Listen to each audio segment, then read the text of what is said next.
la facture est déjà baissée significativement.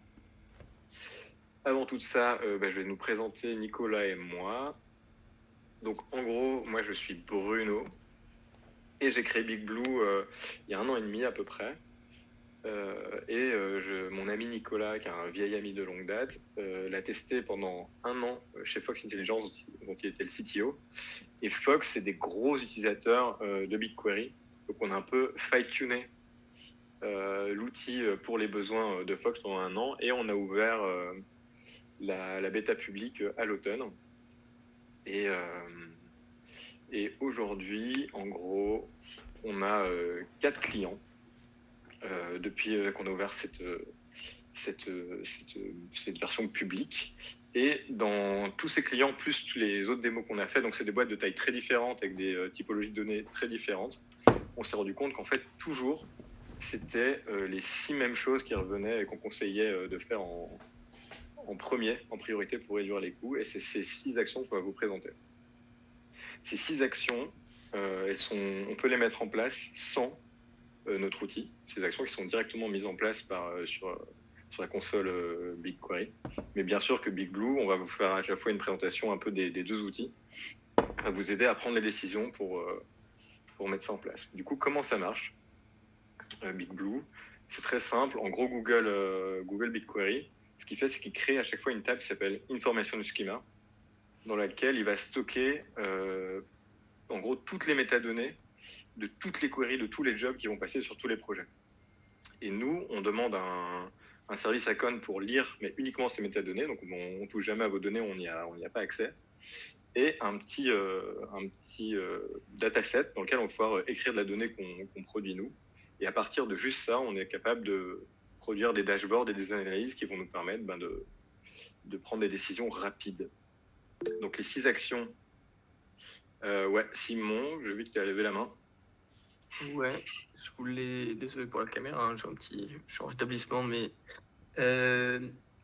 Information schema, est-ce que c'est vrai pour tout ce qui se passe sur BigQuery ou est-ce que c'est vrai que quand on utilise le BigQuery Editor? Je m'explique, si typiquement on a connecté un Metabase qui va faire des queries par API, donc il va utiliser BigQuery, enfin l'API de BigQuery pour faire ses queries. Il me semble que ces données-là vont pas dans l'information schema, mais qu'on peut les récupérer via les logs de BigQuery, mais du coup, en gros.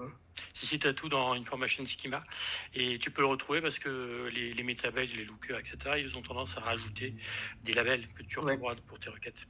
Mais du coup, il tombe parce que je me sens que j'avais essayé de regarder dans Information Schema Jobs et je trouvais pas, enfin j'avais quasiment rien, et du coup après en fait je passais par les logs de BigQuery directement sur Google Cloud que j'ai mis dans un dataset et que je peux explorer. Mais en fait, tu peux, mais il y a une petite subtilité, c'est le service account que tu vas utiliser l'endroit où tu vas faire ta requête sur Information Schema, il faut le faire sur le multi-projet. C'est généralement, c'est ça que nous on fait pour avoir accès, c'est que le service account qu'on va demander, il est au niveau du route de l'organisation. Okay. Parce que sinon, tu es sur un seul projet, tu vois pas du coup le reste des autres projets, quoi. Peut-être que c'est ça. Ça doit être ça. Yes. Et bienvenue donc à ceux qui arrivent. Petite update, on va vous présenter les 6 actions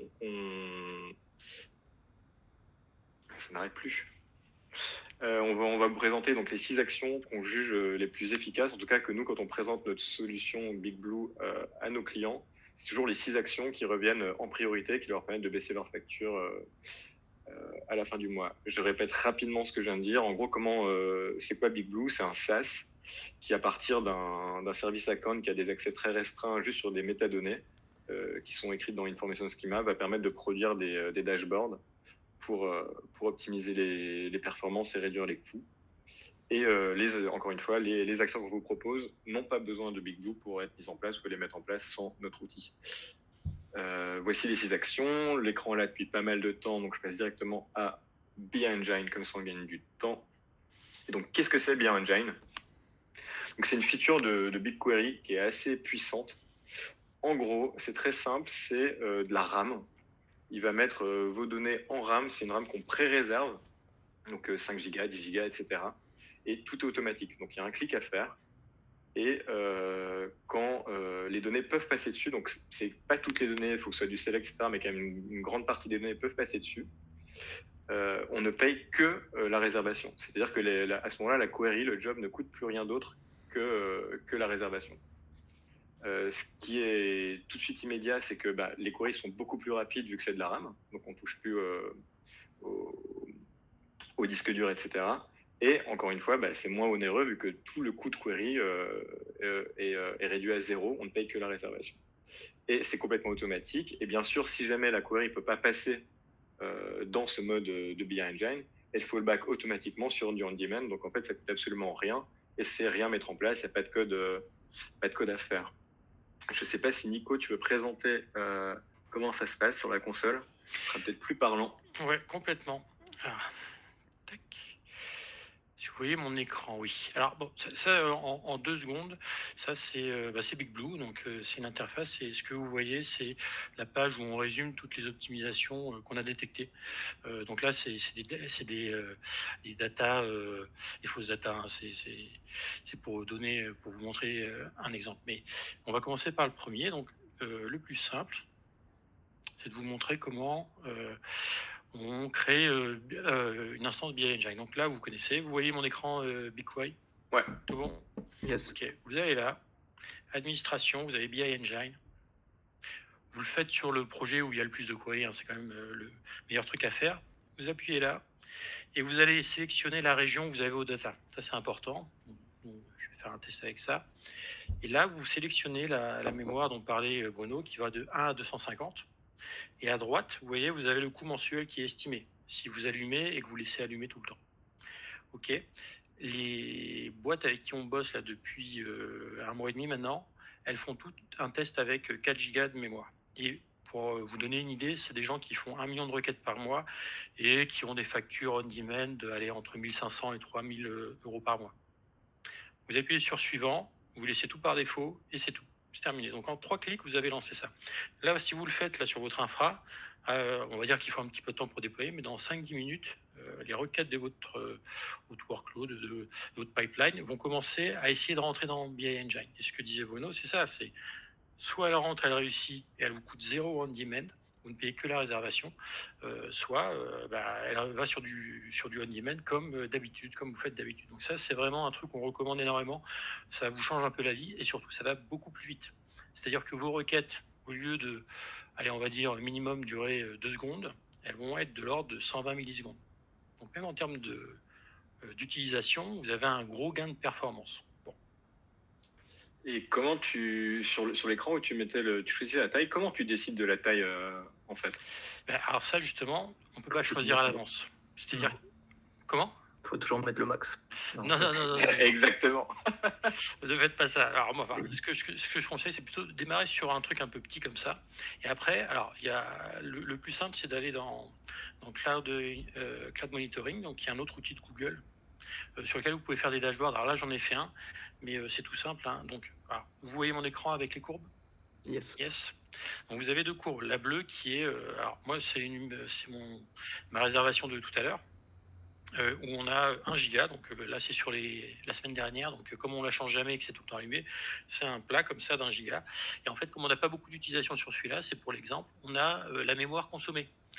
Et donc là, on ne peut pas descendre en dessous d'1 giga, donc sinon on le ferait, mais imaginons que vous ayez une instance à 4 gigas, et puis en fait votre courbe verte, elle oscille entre 0 et 3 gigas. Vous pourriez descendre cette limite à plutôt 3 gigas que 4 gigas. Donc vous économiseriez déjà 25% du coût de ça. Et vous avez le cas inverse. Imaginez que votre courbe verte, elle plafonne régulièrement au niveau de la bleue. Dans ce cas-là, l'idée c'est peut-être d'augmenter la mémoire de BI Engine pour voir s'il ne peut pas capter d'autres requêtes, pour en gérer encore plus. Okay. Si j'ai bien compris, ce que tu dis, c'est qu'en gros, tu l'allumes, c'est tout le temps allumé et tu payes à la fin du mois, c'est ta facture si tu l'allumes tout le temps. Mais est-ce que tu dois les laisser allumer tout le temps? Est-ce que tu peux les couper de temps en temps, etc. Est-ce que ça fait gagner des sous ou pas? Oui, complètement, mais je vais vous montrer cet écran-là. Oui, ça va être bien. Donc ça, vous êtes là, on est dans Big Blue. C'est dans Analyse Jobs qui est ici. Ce que vous avez, c'est sur la journée d'aujourd'hui, le nombre de queries qui est réparti entre BI Engine en rouge et On Demand en orange. Cette configuration-là, je la connais. C'est que le serveur BI Engine n'est allumé que entre 7h et 19h la journée. La nuit, c'est coupé. Pourquoi ? Parce que vous voyez, même le matin, quand il est allumé, la proportion de requêtes qui rentrent dans BI Engine, en fait, est assez faible par rapport au on-demand. Tout simplement parce que ce pas des requêtes adaptées, qui ne sont pas supportées par ce truc-là. Peut-être qu'il y a beaucoup d'updates, beaucoup d'inserts ou de choses comme ça. En tout cas, on constate qu'il n'y a pas de grand changement. À 9h, par contre, ça commence à prendre une grosse partie des requêtes. Et alors, le truc, c'est qu'en fait, les gens commencent à travailler à 9h. Donc, c'est vrai que souvent, c'est aussi lié à l'usage humain. Et d'ailleurs, BI Engine, ça a été inventé, je pense, d'abord pour les outils comme Looker ou Tableau ou Metabase, pour faciliter et accélérer la latence des interfaces quand vous faites des analyses des dashboards, quoi. Donc, c'est vraiment très utile et ça sert vraiment à ça, donc à accélérer l'expérience de l'utilisateur. Et tu peux le terraformer, ce genre de truc, pour dire le samedi, je coupe. Exactement. Vous pouvez, et donc là, dans ce cas-là, l'écran précédent, on parlait de, ok, ça va coûter, allez, $200 sur un mois. Si déjà vous l'allumez que 12 heures par jour, c'est $100. Si en plus le week-end vous le coupez, vous retirez 2/7 encore de cette facture. Donc il y a moyen vraiment de le fine-tuner. Mais la première étape, c'est déjà de l'allumer pour voir ce que ça vous donne. Et après, vous êtes capable d'évaluer. Et d'ailleurs, je vais vous montrer ça rapidement. Tac. Donc ça, c'est une autre analyse qui s'appelle BI Engine. Et ici, vous avez deux projets qui sont intéressants. Le premier, donc ça, c'est le nom du projet qui est à l'instance, la mémoire qui est utilisée. Et là, c'est sur une semaine. Et là, on voit que le coût de la réservation, donc c'est $756. Et ça, c'est le coût des requêtes qui sont passées dedans si elles avaient été facturées en on-demand. Donc là, on voit que la réservation coûte un petit peu plus cher.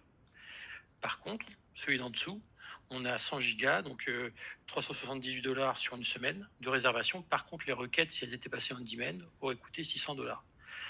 Ça fait $222 par semaine. Donc, on est quasiment à $900 par mois d'économiser. En faisant quoi ? Les 3 clics qu'on a fait tout à l'heure pour allumer BI Engine. Donc, ça dépend évidemment de la nature de vos requêtes, mais c'est d'une facilité déconcertante. Et c'est surtout que vous avez un gain de performance qui est fou. Et en plus, qui peut vous faire gagner de l'argent. Donc ça, c'est vraiment le truc à tester, franchement, dès qu'on a fini le call. C'est un truc indispensable. Voilà pour BI Engine. Yes, Sylvain. Ouais, moi j'ai une petite question. Merci pour la démo. J'ai testé la semaine dernière justement, mais je n'avais pas pu monitorer, donc ravi de voir comment on pouvait le faire. Je vois qu'on peut proposer des tables préférées. Est-ce que cela a un impact sur la performance peut-être Alors ça, j'avais testé chez Fox. Ça n'a jamais été concluant. Ça, je pense que c'est une option que tu peux mettre. Alors, l'intérêt de ce genre d'option, c'est de pouvoir dire à BI Engine ne charge que ces tables de ce dataset pour pas être pollué, pour pas remplir la mémoire avec d'autres requêtes. On n'a jamais réussi à trop l'utiliser chez Fox, on faisait que des instances sans fine-tuner et on était déjà hyper content. Donc, parce qu'il fait un truc assez smart en fait, BigQuery de base, c'est qu'il va mettre en RAM tes tables les plus utilisées par défaut. Enfin, il fait un calcul qui est assez malin tout seul en fait. Tu veux dire que BigQuery est plus malin que nous? Il fait des stats. Il fait des stats. Je ne sais pas s'il y a d'autres questions sur BI Engine. Non, oui, moi j'avais une question. Je voulais savoir, est-ce que la mise en cache des requêtes BigQuery, elle est quand même. Enfin, il y a du cache avec le BI Engine ou pas? Non. Très bonne question. Il n'y a pas de cache. Pas de cache. C'est pas du cache. Il est tout le temps à jour. Ok, merci. Et le cache, de toute façon, alors vous avez vu, ça c'est un truc un peu mystique pour ceux qui utilisent BigQuery. Le cache, vous le voyez souvent quand vous faites du GCP ou depuis le même client, mais c'est très. Il n'y a pas de cache entre deux clients différents, par exemple, alors que c'est la même query.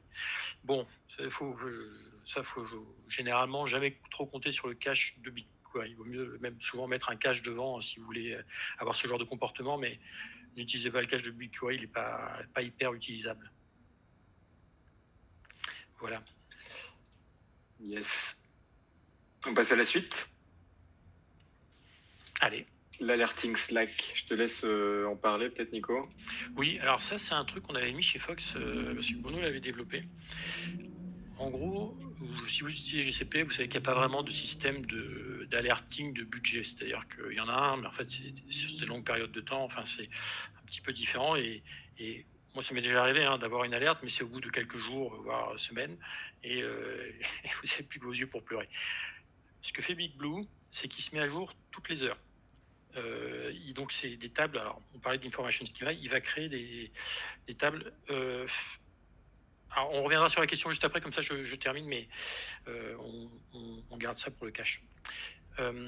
L'alerting, donc, BigBlue, il va se mettre à jour toutes les heures, et à la fin de chaque mise à jour, il va tester, il va faire des tests de détection d'anomalies, de coûts. Et donc, quand vous avez des services qui d'habitude consomment un certain montant d'euros ou de dollars par heure, si d'un seul coup ça monte, il va vous popper une alerte, et si c'est dans Slack, vous allez être averti tout de suite. Ça, c'est plutôt indispensable, parce que déjà, quand vous le faites, vous n'êtes pas le seul à le voir quand c'est dans Slack. Donc vous avez toute l'équipe qui est capable de le voir. Ça active une discussion de l'équipe pour voir les soucis sur les services ou sur les requêtes qui posent problème. Du coup, ça démarre une discussion. Attendez, est-ce que c'est le bon clustering? Est-ce que c'est le bon partitioning? Est-ce qu'il faut architecturer la data comme ça? Et ça fait monter en compétence toute l'équipe. Et il y a une deuxième alerte qui se met en place, qui est un budget qu'on avait mis en place avec Bono pour Fox, où j'avais demandé à ce qu'il y ait maximum $30 par jour par personne. Et dès que ce seuil était passé par jour, le nom de la personne popait dans Slack pour simplement poser la question de qu'est-ce que tu fais? Parce que c'est énorme, $30 par jour par personne. Nous, on avait une centaine de personnes chez Fox qui faisaient du BigQuery, donc c'était tout de suite des sommes assez importantes. Et bien ça, ce qu'on a constaté le mois après avoir activé ce truc-là, c'est que la moyenne de coûts par personne sur BigQuery avait diminué de 25%. Et pas qu'ils travaillaient moins, mais ils travaillaient mieux. Donc ça accompagne une montée en compétence de l'équipe. C'est hyper important. Et si Slack, c'est un outil central chez vous, du coup, ça devient hyper naturel. Donc ça, c'est vraiment un truc à faire. C'est dans BigBlue, vous cliquez sur ajouter à Slack, et vous avez les notifs qui commenceront à popper directement dans le channel. Top. Ça a l'air simple. Ouais. Pour info sur ça aussi, j'ai trouvé un hack à un moment, je pense, on avait des dépenses trop grandes sur Metabase parce qu'il y avait des queries qui passaient. Il y a aussi des quotas qu'on peut mettre en place sur GCP au niveau de service IAM. Non, c'est même pas IAM, c'est dans les trucs de coût, on peut mettre un quota sur les API de BigQuery pour mettre un maximum de nombre de gigas utilisés, qui fait qu'après ça coupe. Par contre, ça coupe pour tout le temps, quoi. Mais au moins, ça évite quand il y avait un utilisateur qui m'avait query beaucoup trop de choses, au moins ça coupe et je suis averti et je peux faire le truc. J'ai mis une hard limit qui est quand même pas mal aussi ici, qui est assez grande par rapport au coût qu'on a par jour, et c'est un quota par jour. Et donc tu peux voir un peu pour faire. Ça, c'est vrai. Le problème, c'est que ça coupe en gros, mais c'est à peu près la même chose. Oui, ça coupe. Mais c'est toujours bien d'avoir ce mécanisme pour être sûr d'écouter, parce que même s'il est alerté et que le mec continue à dire tiens, je veux vraiment aller voir ce qu'il y a dans cette table 50 fois, c'est clair. C'est arrivé à pas mal de personnes, je pense. On avait tous eu le problème à un moment. Ouais. Un petit mot sur le storage. Alors, ça paraît pas grand-chose parce que ça coûte effectivement pas grand-chose, le storage. Mais quand on a beaucoup de données, comme c'est le cas pour la plupart d'entre vous, j'imagine, ça commence en fait à faire des grosses factures, pas mal de milliers d'euros tous les mois. Et sur ce storage, on se rend compte qu'il y a énormément de tables qui sont pas du tout utilisées. Par exemple, 6 mois. Qu'est-ce qu'on appelle pas utilisé chez BigBlue? C'est-à-dire qu'elles sont bien sûr pas modifiées, il n'y a pas de nouvelle écriture, mais elles sont pas utilisées nulle part. Elles sont référencées dans aucune query, dans aucun projet. Et on vous propose sur l'outil, je ne sais pas si tu veux montrer Nico, de juste voir toutes ces tables et vous faire la liste de ces tables qui ne sont pas du tout utilisées. À partir de là, vous pouvez prendre la décision de les supprimer ou pas. Et ça, c'est un gain immédiat sur les factures parce qu'à partir du moment où elles sont supprimées, elles ne coûtent plus rien. On ne le supprime pas, bien sûr, depuis notre outil. Je vous conseille de vérifier que ces tables sont bien plus utilisées et ne le seront plus dans le futur. Mais c'est un quick win immédiat, quoi. Et donc là, c'est ce que vous voyez, le breakdown de votre storage. Alors bon, il y a toute la partie logical, physical, on en parlera un petit peu plus tard, mais c'est surtout ça. Donc là, ici, vous avez les tables dont parlait Bruno qui sont utilisées. Donc là, dans l'exemple, c'est 57 000 tables. Et celles qui ne sont pas utilisées, donc non utilisées depuis 6 mois, c'est celle-ci, avec le coût que le storage représente. Vous pouvez télécharger la liste des tables ici. Bruno a raison, supprimez pas comme ça. Mais un bon truc qu'on faisait chez Fox, c'était de renommer. Vous testez, vous voyez si tout le monde hurle et vous verrez si elle était vraiment pas utilisée. Mais voilà. Peut-être un truc qui est intéressant au niveau du storage, c'est ce petit graphique qui représente la répartition des coûts par mois. Le coût de storage par mois, et c'est le mois de dernière utilisation de la table. Ça veut dire que ça, c'est plutôt une bonne courbe, parce que la plupart des tables qui sont stockées, elles ont été utilisées il y a au moins un mois. Un petit peu moins, il y a au moins 2 mois, etc. 3 mois, bon, vous comprenez le principe. Ce que ça permet de repérer, ce genre de graphique, c'est que si ici, il y avait un pic, là, je sais pas, en décembre 2023, du coup, ça voudrait dire qu'il y a du storage qui coûte quand même un petit peu, ou voire beaucoup, alors que ça n'a pas été utilisé une seule fois depuis un an. Donc là, ça vaut le coup quand même de regarder, de faire un bon nettoyage de printemps, justement avant de mettre en place des systèmes d'expiration automatique de la donnée, etc. Je te laisse enchaîner sur le billing model. Ouais. Ça, c'est un autre truc. Alors, c'est une feature qui est sortie, alors pas l'été dernier, l'été d'avant, qui est toute simple. Donc, alors, là, comme je vous disais, c'est de la fausse donnée, donc c'est pas des vrais, enfin, c'est des datasets. Au niveau d'un dataset, il y a une option qui est disponible sur BigQuery, qui est de choisir le modèle de facturation. Il y a 2 modes. Le mode par défaut, qui est le mode historique, qui est ce qu'ils appellent logical, mais qui est en fait non compressé. Et le mode physical, qui est compressé.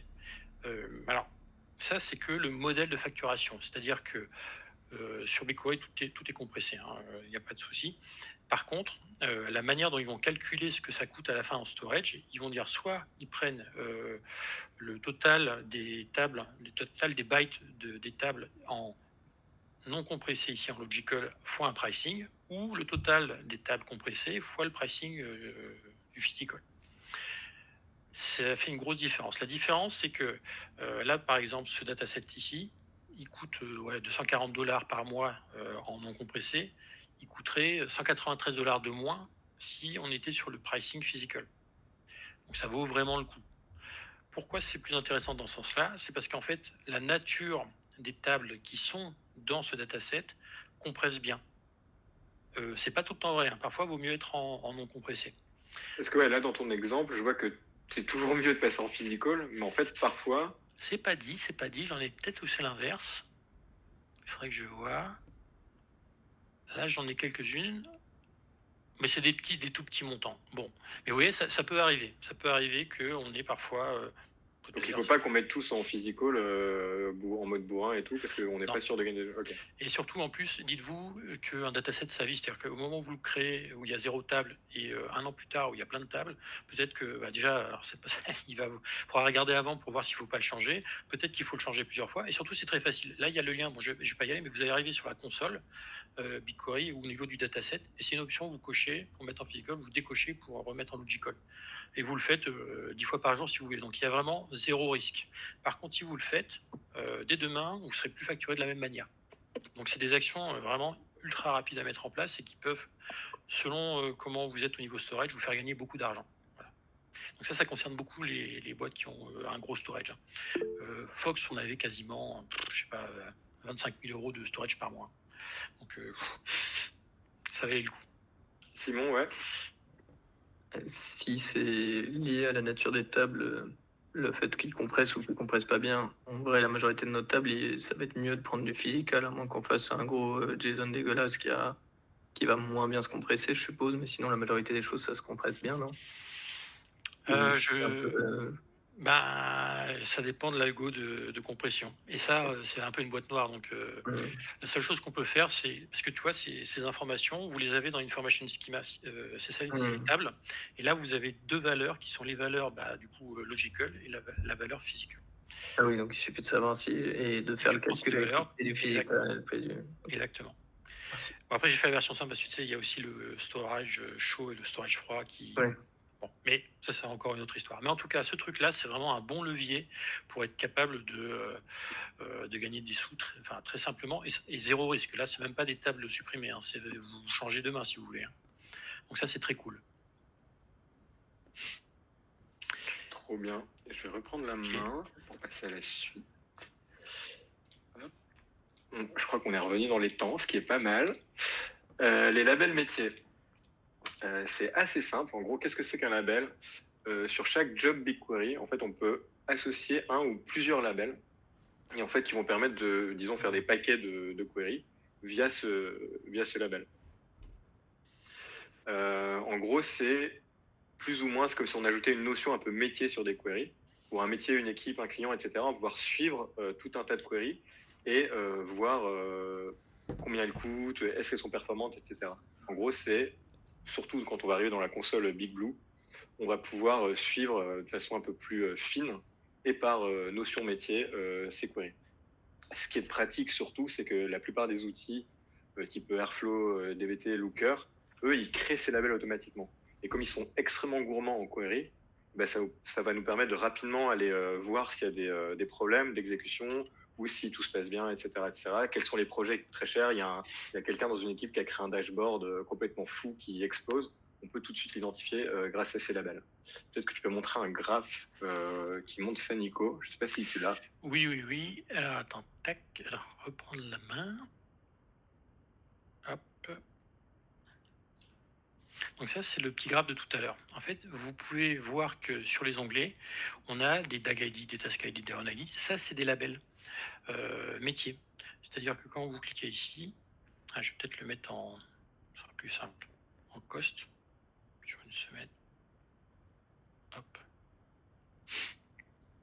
Si vous utilisez Airflow, vous savez ce que c'est qu'un DAG. Bon, en gros, c'est une série de choses à processer. C'est comme un petit ETL.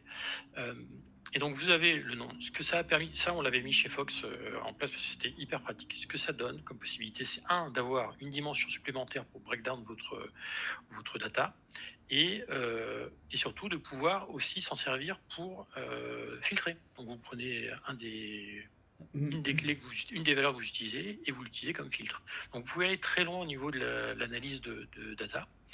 Et ce que ça a fait gagner, on va dire, chez Fox, c'est de l'autonomie aux équipes. C'est-à-dire qu'il y a vraiment cette idée que là, ça pourrait être les dashboards Looker, de dire, OK, on est responsable de ça et ça. On sait exactement le coût que ça représente, l'évolution des coûts ou les contraintes, les requêtes qui sont associées, les optimisations qu'il y a à faire en termes de clusterisation, partitioning, etc. Et ça leur donne surtout une visibilité que si vous n'avez pas ce genre d'outil sur BigQuery, vous pouvez le faire, mais c'est quand même une sacrée galère pour avoir ce genre de granularité en termes d'analyse de coûts et de performance. Et donc, comme disait Bruno aussi, c'est pas que l'autonomie des équipes, c'est aussi avoir une vision métier de ce que coûte un client. Si, par exemple, votre métier, c'est de faire des dashboards pour des clients, que chacun a son dashboard, vous pourriez le retrouver ici. Donc, c'est vraiment un truc intéressant.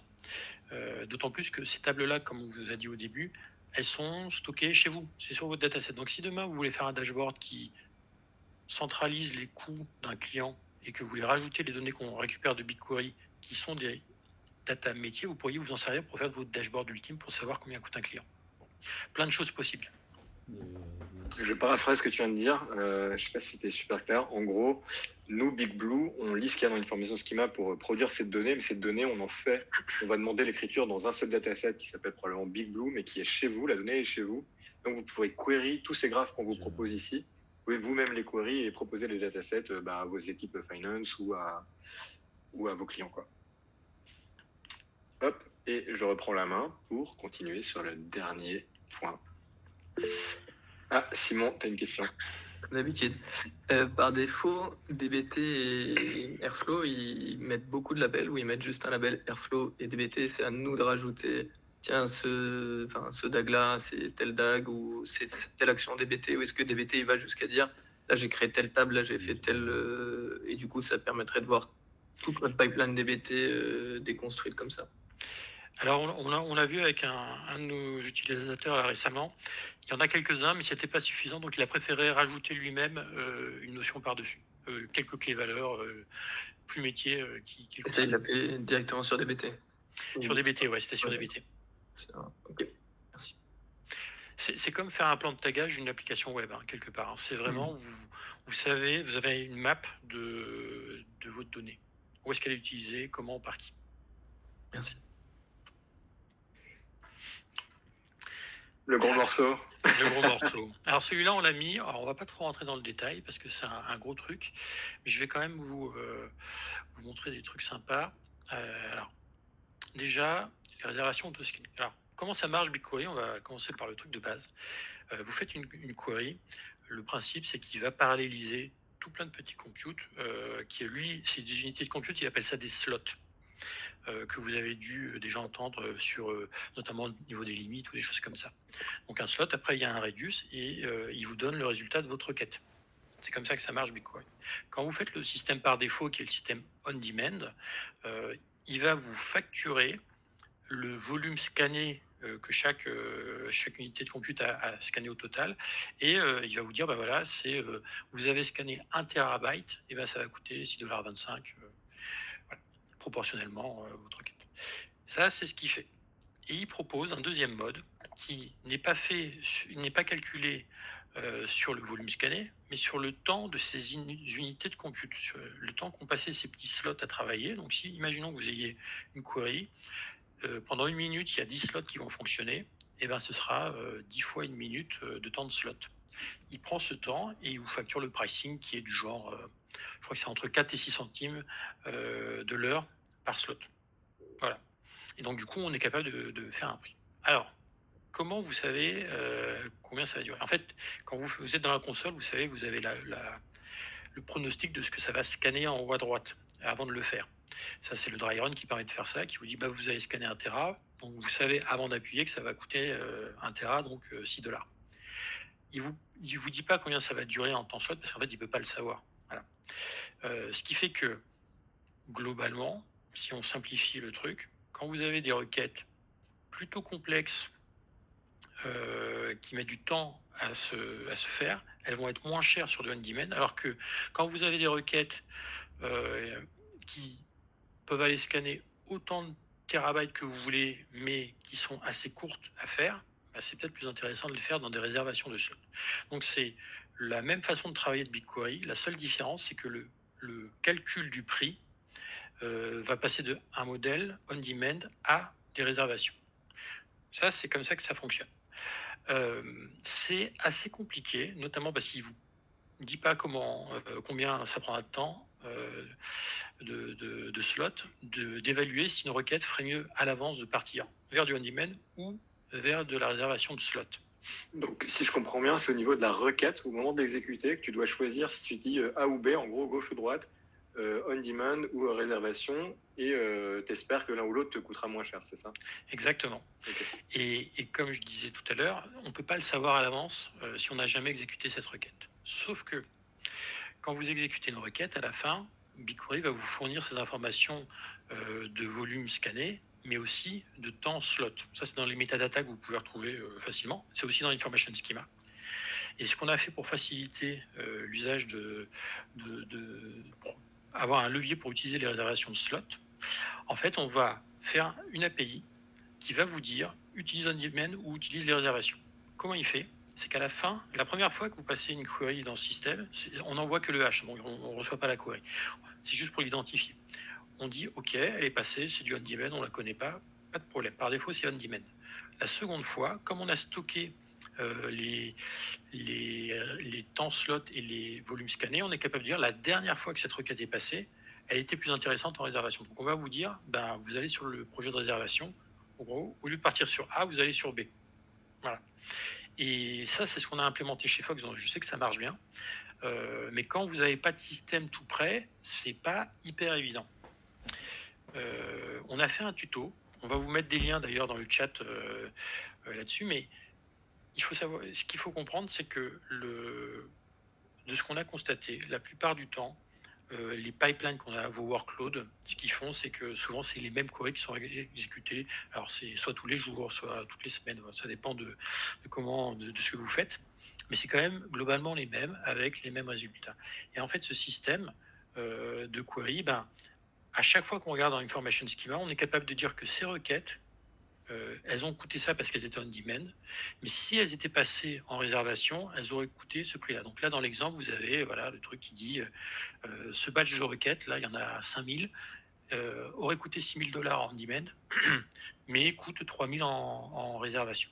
Bon. Les réservations, c'est comme BigEngine, vous payez la réservation. Vous ne payez pas la requête si elle rentre dedans. C'est simple. Donc on change un peu, c'est moins facile que du on-demand, mais c'est un usage avancé qu'on a simplifié au maximum avec notre API. Je vais vous mettre le petit lien de l'article, comme ça vous pourrez regarder. Et sincèrement, c'est pas du pipeau. Vous pouvez implémenter une réservation en auto-scaling en 10 minutes. Après, il faut le mettre dans vos projets. Ça, c'est un peu plus long. Mais globalement, c'est complètement faisable. Et on sait que ça marche. Et je vais vous partager un écran d'ailleurs. Celui-là est très bien. Tac. Je reprends la main. Voilà, ça c'est l'écran dont on se sert pour les réservations, donc Analysis Reservations. Et ici, vous avez l'usage des réservations. En rouge, c'est le coût de la réservation. En bleu, c'est à quel point on utilise la réservation. Parce que ça, c'est toujours le sujet. Le premier projet, celui-là, je le sais, voilà, c'est un projet auto-scaling. Celui-ci, en coût de réservation, il coûte $6,000. Le coût qu'aurait été en on-demand des queries qui sont passés dans ce projet-là, c'est 10 500. Ça veut dire que ça a divisé par 2 le coût des queries. C'est souvent là, on a remarqué là dans les nouveaux clients qu'on a, c'est souvent là qu'il y a le plus gros levier de gain. C'est pour ça que le tuto qu'on a fait pour faciliter cette capacité à dire il faut aller sur ce projet on-demand ou ce projet en réservation, il est hyper important et ça peut vraiment vous faire baisser très très fort la facture, quoi. Un peu plus de travail que les autres points, mais c'est quand même pas mal. Là, ce qu'on voit dans ton graphique, en fait, c'est que tu payes toujours plus cher en réservation que le nombre de queries que tu vas faire dedans. Donc, tout le jeu, c'est d'essayer de maximiser cette courbe bleue qu'elle colle au max à cette courbe rouge. Sinon, en fait, tu vas petit à petit à payer des réservations qui ne te servent pas, quoi. Exactement. Si tu as des réservations, il faut que tu pousses des queries dedans, quoi. Exactement. Mais tu dis c'est auto-scaling, c'est-à-dire que ça monte, ça descend. Exactement. D'ailleurs, vous verrez dans le tuto, c'est très simple. Vous dites, vous choisissez la taille de la réservation et vous dites de 0 à, je sais pas, à 200 slots. Et donc, par définition, ce sera 0. Donc, tant que vous n'envoyez pas de requêtes dedans, ça coûte 0. Donc, pas d'inquiétude. Et quand vous allez commencer à mettre des requêtes, ça va monter et puis ça va redescendre. Là où vous perdez de l'argent, entre guillemets, c'est que si vous envoyez juste une requête qui, par exemple, utilise 30 slots, il faut savoir que l'autoscaling ne fonctionne que par incrémentation de 50 slots par 50 slots. Donc lui, il va monter de 50, le temps de la requête, puis une fois que vous avez fini, au bout de 30 secondes, il va retomber à 0, pas de problème. Mais ce temps, ces 20 slots qu'il va vous facturer, eh ben, ils ne sont pas utilisés, et donc, quelque part, c'est un peu cette perte. C'est pour ça que le bleu n'est jamais collé au rouge non plus. Donc, c'est ça qu'il faut voir. Et autre petite chose, à cause de cette contrainte de slots qui ne peut pas être en dessous de 50 quand c'est instancié, ça veut dire qu'il faut quand même avoir une consommation de BigQuery qui est relativement importante. C'est-à-dire qu'on a des analyses qui permettent de voir ça, le temps slot, le nombre de slots utilisés en moyenne, mais si vous n'avez même pas 50 slots minimum qui sont utilisés sur vos projets, ça ne vaut pas le coup d'implémenter ce genre de solution. Donc c'est déjà quand vous avez une consommation assez forte. Super clair. Je crois que c'est tout. Est-ce que vous avez des questions? Est-ce que c'était digeste? Oui, Jean-Baptiste? Hello, alors j'avais une question un peu plus tôt dans la présentation sur le cache. Tu disais, Nicolas, que finalement le cache BigQuery, le site n'était pas utilisable. Tu peux, mais alors moi je te dis, ce qu'on faisait chez Fox, c'est qu'on avait essayé à un moment d'utiliser comme un serveur de cache comme on peut l'attendre, mais c'était très peu utilisable pour nous parce que en fait c'était un peu mystique. Il y a des fois où il va, pour la même requête, simplement parce qu'on avait des clients différents, il n'allait pas nous ressortir le cache, il allait nous facturer. Et donc du coup, à chaque fois, dans tous les cas, on préférait mettre en place un cache à nous juste devant, voilà, un Redis, un truc comme ça, qui faisait, qui se mettait en front de BigQuery. Voilà. D'accord, et du coup, tu utilisais la requête comme clé du cache, j'imagine un hash, ouais. Un hash de la requête, ouais. Parce que sur les pages doc BigQuery, il y a marqué une liste effectivement de prérequis pour utiliser le cache, notamment tes requêtes doivent être déterministes. Oui. Donc pas de fonction de deadtime. J'imagine que vous avez regardé tout ça avant de. C'est ça. Et c'est pour ça qu'à la fin, on n'utilisait pas. Enfin, on se basait pas dessus. Voilà. Il y avait trop de contraintes. Et puis après, bon, nous, Oui, parce que je crois que même si tu lui mets un courant de date et que tu fais 5 fois la requête dans la journée, donc ton courant de date c'est censé être le même, il va quand même dire je sais pas trop comment tu vas l'utiliser, du coup j'utilise pas le cache. Alors qu'en fait, si tu mets un cache devant, ton current date, si c'est aujourd'hui, bah, ça va être toujours la même date. Du coup, il va. Enfin, si tu mets le cache devant, tu vas bien voir que c'est la même query, mais si tu utilises la requête que tu envoies BigQuery, c'est current date, il va utiliser une fonction, il va pas utiliser le cache, je crois. Et d'autant plus que il y a des chances que dès que vous modifiez une des tables qui est derrière la requête, il annule tout. Donc, voilà. Ah oui, si les données sont mises à jour, effectivement. Bon, ça dépend de comment ça fonctionne chez vous, mais si vous avez de l'ingestion sur une table et qu'à un moment vous avez un dashboard qui pointe dessus et que cette table est tout le temps mise à jour, bah ça veut pas marcher, quoi. Ça veut dire que ça rend le cache initialisable dans les cas de streaming. Quand tu utilises la streaming API, mais par contre, quand tu fais du batch quotidien.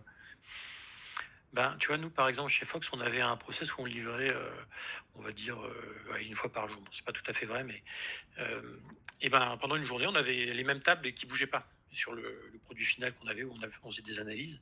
Et c'est vrai que là, pour le coup, ça pourrait marcher, mais même là, on préférait avoir du cache encore en amont sur les graphiques eux-mêmes. Bon. Donc, ça dépend vraiment de ce que vous faites.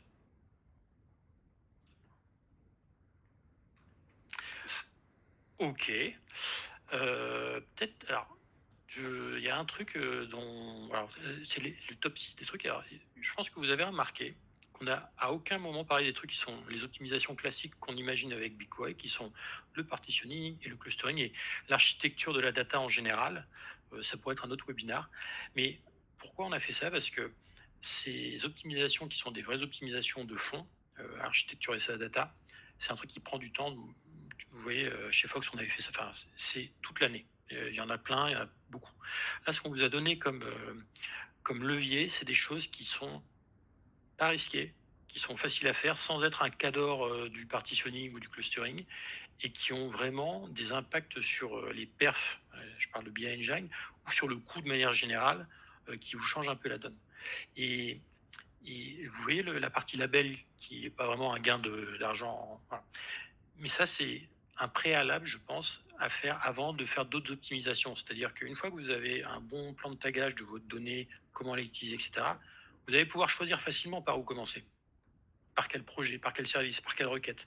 Et là, vous ferez effectivement, il y a beaucoup à faire sur le partitioning, le clustering, ou les deux parfois. Parce que nous, on avait fait plein de tests parce que c'était pas toujours évident. Enfin, il y a plein de choses à faire, mais commencez d'abord par la partie label. Ça, c'est vraiment utile. Est-ce que Big Blue te permet, pardon, j'ai la réponse, mais est-ce que Big Blue te permet de descendre jusqu'à la requête du coup Oui, complètement. On peut aller jusqu'à la requête et on va vous dire, par exemple, vous utilisez telle table dans cette requête, elle est partitionnée avec ce champ, vous n'utilisez pas ce champ. On va vous remonter l'information. Après, à vous de voir si c'est normal ou pas. On va même vous proposer des vues sur des tables. Alors désolé, on est en train de dépasser un peu, mais on va vous proposer des vues sur des tables. On va vous dire, voilà, cette table, elle est appelée 5000 fois avec ce where-là, avec ces champs-là de filtre, 2000 fois avec ces champs-là, etc. Et pourtant, elle est clusterisée comme ça. Peut-être ça vaudrait le coup de refaire une version de cette table avec un autre clustering ou un autre partitioning, et du coup modifier les requêtes pour taper sur cette nouvelle table de façon à optimiser le volume scanné. Voilà, plein de choses qui sont possibles. Voilà. Ben voilà. 17h47, c'est pas si mal, Nicolas. Ouais, on est bien. Est-ce que, pour ceux qui veulent rester, si vous voulez, nous, on a un peu de temps avec Nicolas, on peut rester. Et après, merci beaucoup d'être venu déjà. C'est notre premier webinaire pour Big Blue, donc on est très content. N'hésitez pas à nous contacter et si vous avez d'autres infos, etc. Et pour ceux qui veulent rester, on est dispo si vous avez envie ou d'autres questions, etc. Et d'ailleurs, s'il y en a qui veulent